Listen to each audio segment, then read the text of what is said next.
Hi everybody, I'm Karen Gibbs, Creative Director of Batiks by Northcott, and you are in the group Karen Gibbs for the Love of Batiks. Today we're talking about borders, actually. We're talking about the Madison Star and a batik presentation and all of that kind of thing. A lot of you have seen me when I do a batik presentation, and I usually do it for guilds or for stores.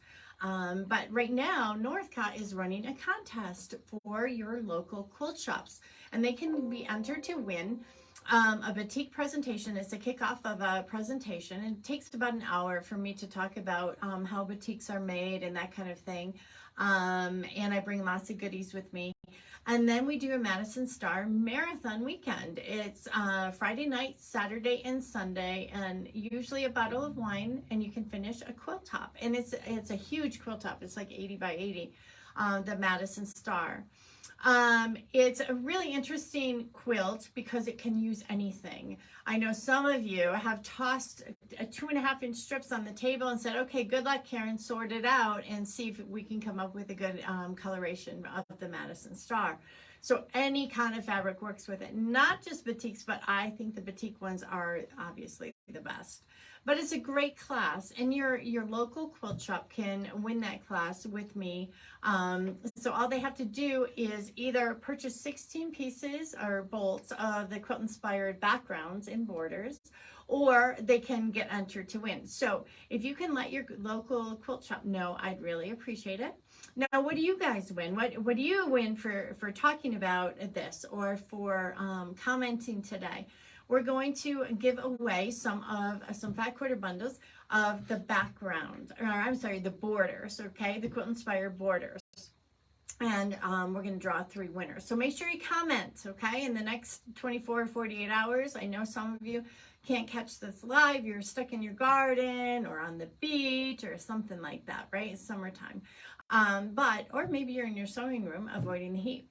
But anyway, make sure you comment, and we're going to give away some fabric today. This studio is getting overwhelming with the amount of fabric, so it's time to give some away.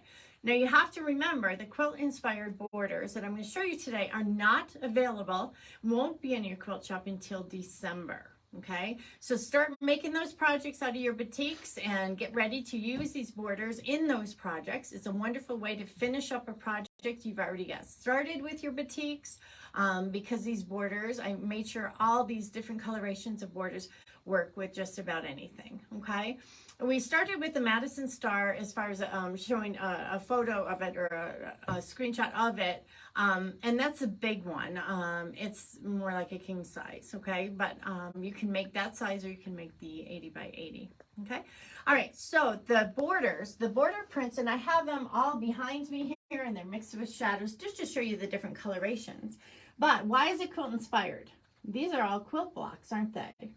Okay, we actually use this one in particular on a border of a Madison Star. Thank you, Scott Flanagan, for putting that together for me. But we had comments, oh my goodness, how long does it take to piece that border? I wouldn't do that to you. Come on. It's just strips of that look like quilt blocks, okay? It's not little teeny pieces. But these, what I did with these borders is I said, okay, what colorations will draw everything together? And we do a lot with our brights, don't we? We like our brights with our batiks. And this just ties, it's got every color in the rainbow. It ties it all together. So you can use those strip packs, or if you've been waiting for a border to tie everything together, go ahead, piece that quilt. Let's go. You'll get this in your local quilt shop. Now this particular one has like a kind of not a tan, but a little bit of a brown, right? And it settles down the colors, the bright colors that are in there in the motif, all right? So it's just a different take. Usually what you want to do to settle down your bright colors is you put a neutral with it. And so I'm using this color as more of a neutral, okay? And then this right here, I just love the bright blue with the orange and the pink and the reds and the yellow. I think it's wonderful. There's also a one that we've got a double chop, okay, for added interest. You can always use a good red, right? And then we have also some, like I said, I was thinking of all the different colors that you use in your quilts. We have your earth tone palette as well, just to finish up your quilt.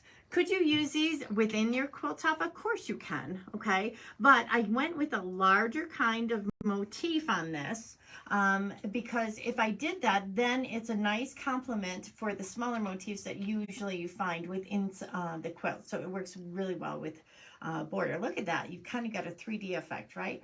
You've got your earthy tones, and then again with a little bit of the green and gray with the goldenrod. All right.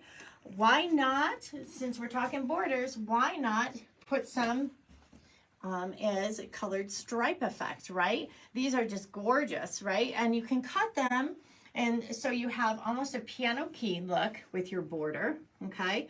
And cut them so it goes with the fabric, right? Or you could cut it so maybe you want just the yellow portion or something on one side and then the red on the other and the green on the other. But I like it as a piano key kind of effect. I think that's wonderful because then you don't have to piece it. You can be, you know, you can say, oh yeah, that looks complicated, but it's really not. And again, with the 3D effect, you can see all of the different colors, okay? And we've got the bigger piece line right here of each one. But I love a good stripe, and I think this is a wonderful way to use it within the borders, okay? We've got some wonderful ones behind me, of course, those aquas and the blues and the purples, right? And we put them with some of the essentials, the shadows. Remember, the shadows are those hand dyes, what is considered almost a solid in a batik, okay?